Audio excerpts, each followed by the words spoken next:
आणि राज ठाकरे यांच्यामधील युतीच्या चर्चेची मनसे सोबतच या युतीसाठी उद्धव ठाकरेंनी सकारात्मक उत्तर दिले। महाराष्ट्राच्या मनात आहे तेच होईल असं उद्धव ठाकरे आज म्हणाले। युती संदर्भामध्ये संदेश नाही तर थेट बातमी देऊ असंही उद्धव ठाकरे यांनी म्हटलं आहे। ठाकरेंची शिवसेना आणि मनसेमधल्या युती संदर्भात उद्धव ठाकरे यांनी सूचक वक्तव्य केलंय। महाराष्ट्राच्या मनात जे आहे तेच होईल असं उद्धव ठाकरे यांनी म्हटलंय। राज ठाकरे उद्धव ठाकरे कधी एकत्र येणार, साथ दिली, प्रतिसादही सकारात्मक आहे, पण मनसेकडून सांगितलं जातं आहे की युतीचा प्रस्ताव पाठवा। ठीक आहे ना, बरोबर ना, जे महाराष्ट्राच्या जनतेच्या मनात आहे ते होईल।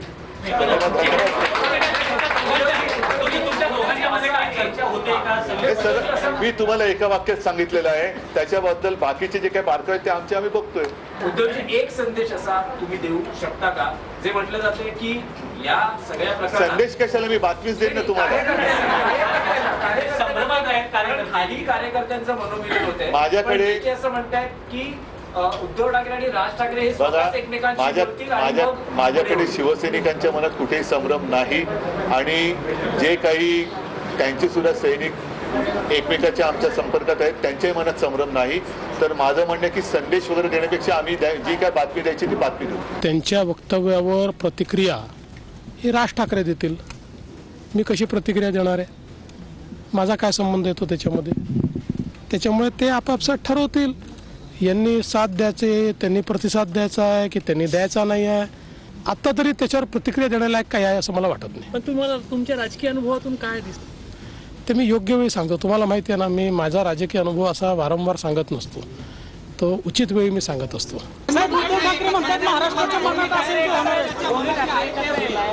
महाराष्ट्राच्या मनात असेल ते होणार आहे युती संदर्भात। आमची महायुती मजबूतीने लढणार आणि महायुती मजबूतीने जिंकणार। मी त्याचं स्वागत करीन, ते माझ्याही मनात तेच आहे। आले तर आनंदच आहे ना। कुठल्याही दोन संघटना जर महाराष्ट्राच्या हितासाठी एकत्र येणार असतील आणि तो त्यांचा विषय ना, शेवटी एका सशक्त लोकशाहीमध्ये कोणी कुणाबरोबर काम करायचं हा त्यांचा अंतर्गत विषय आहे। महाविकास आघाडीमध्ये ह्यामुळं शिवसेना लांब जाईल असं वाटत नाही मग तुम्हाला? कशाला? राज ठाकरेंचा जर महाविकास आघाडी किंवा ठाकरेंबरोबर उद्धवजींबरोबर एकत्र येणार असेल तर का नाही आम्ही स्वागत करणार त्याचं। ज्यांच्या सद्विवेक बुद्धीला समोरून ज्यांना ज्यांना योग्य काही करावं असं वाटतं ते त्यांनी करावं। तो त्यांना अधिकार दिलाय। तुला कसं बातमी दाखवण्याचा अधिकार दिलाय ना, कुठली बातमी दाखवायची कशी, तशा पद्धतीनं त्यांना जे वाटतं ते बोलून तो त्यांचा वैयक्तिक प्रश्न आहे, त्याला मी कसं काय। उद्धव ठाकरेंनी सूचक वक्तव्य केल्यानंतर मनसेचे प्रवक्ते संदीप देशपांडे यांची ही प्रतिक्रिया समोर आली आहे। आमचं तोंड दुधाने पोळलं गेलेलं आहे, त्यामुळे आम्ही ताकद फुंकून पितो। जोपर्यंत कुठलाही ठोस प्रस्ताव राजसाहेबांपुढे येणार नाही तोपर्यंत निर्णयापर्यंत पोचू शकत नाही। ज्यावेळेला प्रस्ताव येईल त्यावेळेला त्याचा निर्णय, योग्य तो निर्णय राजसाहेब घेतील। मला वाटतं हेच काल अमित ठाकरेही बोलले, अविनाशही बोलला, मीही बोललो। संजय राऊतांनीही युतीबद्दल सूचक वक्तव्य केलंय। राज आणि उद्धव ठाकरेंमध्ये फोनही झाले असतील असं राऊत यांनी म्हटलंय। माझं म्हणणं जसं तुम्ही पुस्तक पाठवलं तसं तुम्ही युतीचा पण प्रस्ताव येऊन सांगा ना। मीडियाद्वारे काय बोलताय? पुस्तक पाठवलं ना, तसं मित्र असतील तर घरी या, आमच्या कॅफेटेरियामध्ये कॉफी प्या। जाहीरपणे तर आता मी 10 मिनिटांनी राज ठाकरे यांना फोन करतोय किंवा 10 मिनिटांनी मी उद्धव ठाकरेंना फोन करतोय असं काय सोशल मीडियावर सांगून तर कोणी एकमेकांना फोन करत नाही। काय सांगावं, फोन झाले सुद्धा असतील। जी भावना आहे त्या भावनेचं मी त्याचा काका म्हणून स्वागत करतो। मी कॅफेमध्ये नाही, मी घरी जाईन। आमच्यासाठी ते कॅफे नाहीये, आमच्यासाठी ते दुसरं घरच आहे ना। कॅफे ते घर ह्या जे विचाराचं परिवर्तन आहे। आता कॅफे हे नाव माझं संजय राऊतांनीच दिलेलं, आज घरही तेच म्हणतात। त्यामुळे त्यांच्यामध्ये मतपरिवर्तन होतंय। हे जे काय ते 3-3.5 मध्ये जेलमध्ये राहिले म्हणून होतंय का? काही वेगळं कारण आहे? गीता वगैरे वाचली असेल जेलमध्ये वगैरे। राज ठाकरेंच्या मनसैनिकांनी ही युती व्हावी अशी इच्छा व्यक्त केली आहे। शिवतीर्थ निवासस्थानी झालेल्या बैठकीत पदाधिकाऱ्यांनी ही इच्छा बोलून दाखवली आहे। कारण आहे गीता वगैरे वाचली असेल जेलमध्ये। काँग्रेसचा हात सोडाल तरच टाळी देणार अशी अट राज ठाकरे यांनी उद्धव ठाकरेंना घातल्याची माहिती मिळते. तर राज ठाकरेंनी भाजप आणि शिंदेंचा हात सोडला तर इकडचाही हात सोडला जाईल असं वक्तव्य सुषमा अंधारे यांनी केलंय. काँग्रेस जर का ठाकरेंसोबत असेल तर काही अटी टाकल्या गेल्या आहेत का? काँग्रेस सोबत सध्याला आहे शिवसेना उभाटा, तर त्यांना बाजूला सारून काँग्रेसला बाजूला सारूनच पुढची चर्चा व्हावी तेव्हा नेमक्या या संदर्भात काय? बघा, याच्या संदर्भातला जो निर्णय आहे हा सन्माननीय राजसाहेब ठाकरे घेत असतात. याच्या संदर्भातली कुठली चर्चा पक्षाच्या अंतर्गत झाली नाही. तिकडून राजसाहेबांनी भाजपचा हात सोडला आणि शिंदेचा हात सोडला की इकडे पण ह्यांचे हात सोडतील आणि कुठलेच हात धरायची गरज पडणार नाही. दोन भावांचे हात एकमेकांच्या हातात आले की वेगळ्या हातांची गरजच पडणार नाही ना. ज्या पद्धतीने आत्ता या सगळ्यांमध्ये म्हणजे दोघांचे भांडण तिसऱ्याचा लाभ हे जे होतंय हे जर टाळायचं असेल तर ते भांडण मनमुटाव बाजूला ठेवून महाराष्ट्र हितासाठी एकत्र असलं पाहिजे त्यांनी. ठाकरेंच्या शिवसेनेमध्ये आमदार भास्कर जाधव हे नाराज असल्याच्या चर्चा आता सुरू झालेली आहे. 2019च्या मंत्रिमंडळामध्ये मला घ्यायला हवं होतं अशी खदखद भास्कर जाधवांनी बोलून दाखवली. माझ्या पुण्यातील ताट अनेकांनी ओढण्याचा प्रयत्न केला असंही जाधवांनी म्हटलंय. 2019 साली मला मंत्रिमंडळामध्ये घ्यायला हवं होतं का नको होतं? सगळ्यात जास्त जुना, सगळ्यात जास्त वेळा निवडून आला असेल तो सगळ्यात मीच होतो ना. मला घेतलं नाही, तो माझा अधिकार होता, पण मला घेतलं नाही. त्यानंतर कधीही मी नाराजी व्यक्त केली नाही. अनेक वेळा माझ्या पर्यंत ताट ओढण्याचा अनेकांनी प्रयत्न केला, पण माझ्या आयुष्यामध्ये मी कधी कोणाचं ताट ओढलं नाही. पण मी नाराजी नाही व्यक्त केली, नाराजी व्यक्त केली नाही. उद्धव ठाकरे राज ठाकरे यांच्यामधल्या युतीची चर्चा सुरू असतानाच दुसरीकडे अजित पवार आणि शरद पवार हे सुद्धा पुन्हा एकत्र येण्याच्या चर्चा सुरू आहेत. यावर राष्ट्रवादी एकत्र येण्यासंदर्भात कोणताही प्रस्ताव नाही. मात्र भविष्यात आमच्या विचारांशी सहमत असलेले पक्ष जोडले जाऊ शकतात असं वक्तव्य सुनील तटकरे यांनी केलं. तर प्रस्तावच नाही तर चर्चा कसली करणार असं उत्तर सुप्रिया सुळे यांनी दिलंय. चर्चा, कुठलाही प्रस्ताव विलिनीकरणाचा किंवा इतर काय असेल तर तो राष्ट्रवादी काँग्रेस पक्षाकडे आलेलाच नाही. त्यामुळे आम्ही जे काय सामूहिक नेतृत्वाच्या माध्यमातून निर्णय करतो, आमचा एक कोर ग्रुप आहे, त्याच्यामध्ये या विषयावरती चर्चाच नाही. राज्यात आज महायुतीमध्ये आहोत, त्या आमच्या निर्णयापासून आम्ही तसोवरही बाजूला नाही. आता आम्हाला जनतेने 5 वर्ष काम करण्याची संधी 41 आमदार म्हणून दिलेली आहे. त्यामुळे या विचाराशी समरस असणारे पक्षाला जोडू शकतात. एक भाग मी जोडू शकता शब्द वापरला, मी विलिनीकरण शब्द नाही वापरला. एकतर माझं काही मत नाही, कारण का मी एकटी ते निर्णय घेऊ शकत नाही कुठलाही. आमचा पक्ष तुम्हाला सगळ्यांनाच माहिती आहे, आदरणीय पवार साहेब हे नेहमी लोकशाहीवर त्यांचा विश्वास राहिलेला आहे गेले 6 दशक. त्याच्यामुळे पक्षातला कुठलाही निर्णय जो घेतला जायचा आजही घेतला जातो तो सगळ्यांना विचारूनच घेतला जातो. प्रस्ताव कुठे नाही, त्यामुळे चर्चेला विषयच येत नाही. प्रस्तावच नसेल तर चर्चा कशी करणार? शेवटी मराठी माणसाची एकजूट ही महत्वाची आहे असं ट्विट रोहित पवार यांनी केलेलं आहे. महाराष्ट्र धर्माची बूज, प्रतिष्ठा, सन्मान राखणं महत्वाचं आहे असंही त्यांनी म्हटलं. राज उद्धव ठाकरे युतीच्या चर्चा सुरू असतानाच रोहित पवारांनी सूचक असं ट्विट केलं आहे. रोहित पवारांचा ट्विट आपण पाहूया.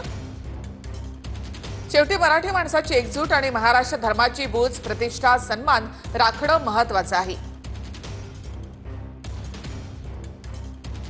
हगवणे कुटुंबाचे निकटवर्तीय आणि IPS जालिंदर सुपेकर यांनी माध्यमांसमोर बोलण्यास नकार दिला.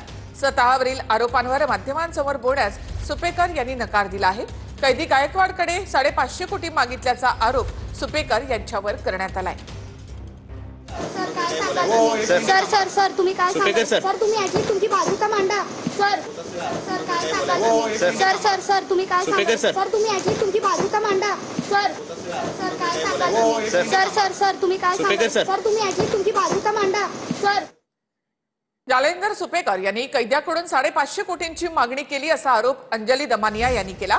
550 कोटी दे आणि जेलमधून बाहेर ये, नाहीतर जेलमध्ये राहशील असं सुपेकरांनी म्हटलं होतं असा आरोप अंजली दमानिया यांनी केलाय.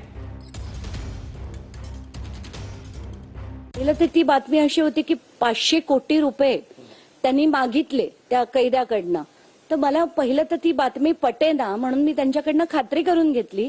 तर त्यांचं असं म्हणणं होतं की जेव्हा सुपेकर त्या कैद्याला भेटायला आले ते म्हणाले तुझ्याकडे 1,500 कोटीची तुझी संपत्ती आहे हे मला माहिती आहे, मग त्यातले जर 550-550 कोटी तू मला दिलेस तरच तू जेलमधनं बाहेर येशील, नाही तर इथे सडशील. 3.5 तास हे त्या जेलमध्ये बसून होते. जळगावची मिठाई लई भारी अशा यांनी त्यांनी तो एक पूर्ण मालिकाच त्यांच्या विरुद्ध केली होती. आणि या सगळ्या गोष्टी अतिशय सिरियस आहेत आणि गृह मंत्रालयाला मी याच्याबद्दल पण लिहिणार आहे. सुभेदारांचे मेहुणे शशिकांत चव्हाणांवर सुषमा अंधारे यांनी देखील आरोप केले. हगवणे प्रकरण प्रभावित करण्यामध्ये शशिकांत चव्हाणांचा हात असल्याचा आरोप अंधारे यांनी केलाय. तर हगवणे कुटुंबियांशी कोणताही संबंध नाही असं स्पष्टीकरण शशिकांत चव्हाण यांनी दिलंय. माझ्यावरील आरोप चुकीचे आहेत आणि अर्धवट माहितीच्या आधारे आहेत असं शशिकांत चव्हाणांनी म्हटलं. शशिकांत चव्हाण खडक पोलीस ठाण्यामध्ये वरिष्ठ निरीक्षक आहेत. वैष्णवी हगवणे प्रकरणाला ज्या पद्धतीने एका वेगळ्या वळणावर नेण्याचा प्रयत्न झाला त्यामुळे पोलीस खात्यात त्यांना मदत करू शकणारे आणि त्यांच्या संबंधाने असणारे अधिकारी कोण आहेत याची ज्यावेळेला आम्ही माहिती घेत होतो केस स्टडी म्हणून, तेव्हा आम्हाला शशिकांत चव्हाण यांची माहिती मिळाली. आणि हे फार गंभीर आहे की शशिकांत चव्हाण यांची एवढी सगळी प्रॉपर्टी येणं खरंच एखाद्या साधारण पीआयला एवढं सगळं हे वैभव उभं करणं शक्य आहे का? त्यांच्या मालमत्तेचे त्यांच्या प्रॉपर्टीचे नेमके स्रोत काय आहेत ते स्रोत तपासले गेले पाहिजेत. या संबंधाने ईडीने सुद्धा तपास करावा. भाजपचे माजी आमदार भीमराव धोंडे यांनी सुपेकर यांची पाठराखण केल्याचं त्यांच्या वक्तव्यामधून दिसून येतं. 300 कोटी कोणताही अधिकारी मागूच शकत नाही. महाराष्ट्राचे गृहमंत्री सक्षम आहेत. फडणवीसांच्या कार्यकाळामध्ये असं होणार नाही असं भीमराव धोंडे यांनी म्हटलंय. महाराष्ट्राचं गृह खातं सक्षम मुख्यमंत्री जे राज्याचे आहेत देवेंद्र फडणवीस यांच्याकडे आहेत. यांच्या कालावधीमध्ये असं होणं शक्य नाही. आणि कायद्याकडून 300 कोटी रुपयाचा मागणी कुठलाही महाराष्ट्राचा अधिकारी करू शकत नाही. ही चुकीची गोष्ट आहे. त्यामुळे पोलिसांचं नित्यधैर्य कमी होतं, पोलीस बदनाम होतात. कुठल्याही कार्यकर्त्यांनी अशा प्रकारच्या ज्या घोषणा आहेत किंवा गोष्टी आहेत, वक्तव्य आहेत ते माध्यमाला करू नये. मुंबईमध्ये अभिनेता डिनो मोरियाच्या घरी ईडीकडून 11 तासांपासून सध्या चौकशी सुरू आहे. मिठी नदी गैरव्यवहार प्रकरणी डिनो मोरियाच्या घरी ही चौकशी सुरू आहे. आज सकाळी 7 वाजता ईडी पथकाने वांद्र्यातल्या डिनो मोरियाच्या घरी धाड टाकली होती. अभिनेता डिनो मोरियाच्या मुंबईतल्या घरी ईडीनं छापा टाकलाय. मिठी नदी स्वच्छता घोटाळ्याच्या चौकशी संदर्भात हा छापा टाकण्यात आलाय. सकाळी 8 वाजता ईडीचं पथक डिनो मोरियाच्या घरी पोहोचलं. मिठी नदी स्वच्छता घोटाळा प्रकरणात केतन कदमला मुंबई पोलिसांच्या आर्थिक गुन्हे शाखेनं अटक केली आहे. केतन कदम या प्रकरणातला मुख्य आरोपी असल्याचं ईडीचं म्हणणं आहे. अभिनेता डिनो मोरिया आणि केतन कदम हे एकमेकांना 2 दशकांपासून ओळखतात. डिनो मोरियाचा भाऊ सँटिनो मोरिया आणि केतन कदम यांची पत्नी हे दोघेही युबो राईट्स नावाच्या कंपनीत संचालक आहेत. ही कंपनी पूर्वी फूड कंपनी म्हणून ओळखली जायची, पण नंतर याच कंपनीनं मुंबईतील गेटवे ऑफ इंडिया जवळ चालणाऱ्या बग्गीचं काम हाती घेतलं. 2021 मध्ये तत्कालीन मुख्यमंत्री उद्धव ठाकरे यांनी या बग्गीचं उद्घाटन केलं. केतन कदमनं अभिनेता डिनो मोरियाला 14 लाखांहून अधिक रक्कम हस्तांतरित केली आहे. त्यानंतर डिनो मोरियानं युबो राईट्स कंपनीला काही लाख रुपये पाठवले आहेत. केतन यांनी कथित मिठी नदी स्वच्छता घोटाळ्यात मिळवलेल्या गुन्ह्यातील पैशाची रक्कम डिनो मोरिया यांना पाठवली होती असा संशय आहे. याच आधारावर आर्थिक गुन्हे शाखेनं डिनो मोरियाची चौकशी केली.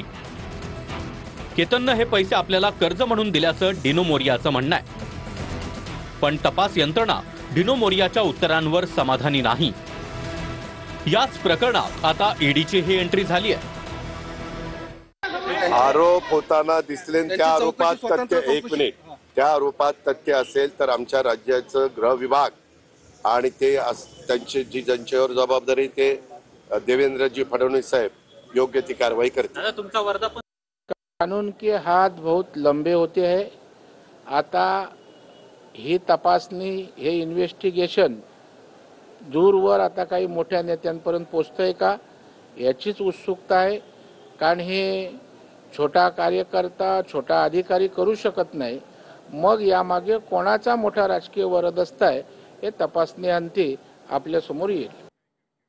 इम्तियाज जलील यांनी मंत्री संजय शिरसाट यांच्यावर आरोप केले. शिरसाटांनी नियम डावलून शेंद्रा MIDC मध्ये 6 कोटींची जागा घेतली. मुलाच्या नावाने शिरसाट यांनी ही जागा घेतली असा आरोप जलील यांनी केला आहे. 5 स्टार इंडस्ट्रियल झोन मध्ये त्यांनी 21,275 स्क्वेअर मीटर्स लँड घेतलेली आहे. ते बहुतेक मला असं वाटतं की 5 एकरच्या जवळ लँड आहे. सिद्धांत संजय शिरसाट यांना ते लँड देण्यात आलेली आहे MIDC कडून. आणि ते काय for setting up industrial unit for manufacturing of chemicals for absolute alcohol. किती रुपयाला तर 6,09,40,200. लाडकी बहीण योजनेसाठी आता पुन्हा एकदा सामाजिक न्याय विभागाचा निधी वळवण्यात आलाय. सामाजिक न्याय विभागाचा 410 कोटींचा निधी वळवण्यात आलेला आहे. सामाजिक न्याय विभागाला 7,314 कोटी कमी निधी मिळाला. हा निधी लाडकी बहीण योजनेमधील अनुसूचित जाती प्रवर्गातील पात्र महिला लाभार्थ्यांना देण्यासाठी वापरला जाणार आहे. लाडकी बहीण योजनेसाठी सामाजिक न्याय विभागाचा निधी दुसऱ्यांदा वळवला. लाडक्या बहिणींसाठी सामाजिक न्याय विभागाचा 410 कोटींचा निधी वळवला. सामाजिक न्याय विभागाचा 410 कोटी 30 लाखांचा निधी वितरित.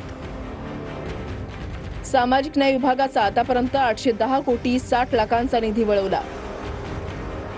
आदिवासी विभागाचाही 335 कोटी 70 लाखांचा निधी 3 वेळा वळवला. आदिवासी विभागाचा आतापर्यंत 1007 कोटींचा निधी वळवला. दोन्ही विभागांचा आतापर्यंत 1,817 कोटींचा निधी वळवला. शिंदे गटांच्या मंत्र्यांना निधी मिळत नाही अशी तक्रार होती. तुम्ही काल आदिवासी विभागाचा पैसा वळवला जातो. विरोध करताय, आता बोलत नाही. आदिवासी विभागाचा पैसा वळवला जातो. शिंदे गटांच्या मंत्र्यांना निधी मिळत नाही अशी तक्रार होती. तुम्ही काल आदिवासी विभागाचा पैसा वळवला जातो. विरोध करताय, आता बोलत नाही. आदिवासी विभागाचा पैसा वळवला जातो. लाडक्या बहिणीचा निधी जो आहे, समाजाला 410 कोटी याबद्दल आपण राज्याचे मुख्यमंत्री देवेंद्र फडणवीस साहेबांनी स्टेटमेंट केलेलं तुझ्या ऐकण्यात आलं नाही का? एक मिनिट. राज्याच्या प्रमुख ज्यावेळेस स्टेटमेंट करतात ते अंतिम उत्तर त्या बाबतीतलं असतं. कारण नसताना काही जण त्याची चर्चा चुकीच्या पद्धतीनं करतात. आम्ही प्रचंड बहुमताने जनतेने आम्हाला निवडून दिलेले आहे. त्या कुठल्या घटकावर अन्याय करण्याच्या करता नाही. सगळ्याच विभागातून निधी वळवण्याचे अधिकार आहे ते बजेटमध्येच आहे. त्यामुळे ते बजेटमध्ये ती सगळी सुविधा असल्यामुळे त्या संदर्भात मुख्यमंत्र्यांनी खुलासा केलेला आहे. निवडणुकीसाठी जिल्हा पातळीवर तयार रहा असं अजित पवार यांनी म्हटलेलं आहे. आपल्या वक्तव्यांना युतीतील नेत्यांना त्रास होता कामा नये असं देखील अजित पवारांनी म्हटलं. भान ठेवून वक्तव्य केलं पाहिजे असे कानही अजित पवारांनी कार्यकर्त्यांचे टोचले. आपण पण कुणी बोलत असताना प्रवक्ते असतील, पदाधिकारी असतील, सहकारी असतील, ज्याच्यातून आपल्या पक्षाच्या नेत्यांना, सहकाऱ्यांना, आपल्या जवळच्या लोकांना त्रास होता कामा नये ह्याबद्दलचं पण आपलं वक्तव्य असलं पाहिजे. त्याच्यातून नवीन प्रश्न निर्माण होता कामा नये. त्याच्यातून नीटपणे थोडासा भान ठेवून लोक फार बारकाईने विचार करत असतात, बघत असतात, ऐकत असतात आणि निवडणुकीच्या वेळेस मग कुठं बटन दाबायचं तिथं दाबत असतात. 99 ते 2014 आपण आणि काँग्रेस बरोबर होतो. तरी देखील स्थानिक स्वराज्य संस्थांच्या मध्ये कार्यकर्त्यांना संधी मिळण्याकरता आपण तिथल्या जिल्ह्याला मुभा द्यायचो की तुम्ही ठरवा, तुम्ही तिथं काय केलं पाहिजे. तशा प्रकारे राज्य स्तरावर काही ठरलं तरी कदाचित जिल्ह्यावर ते सोपवलं जाईल. तुम्ही मग तुम्ही आम्हाला शेवटी कसं सांगितलं, आम्हाला वाटलं युती होणार आहे आणि त्याच्यामुळे आम्ही जरा गप्प बसलो, असलं चालणार नाही. तुम्ही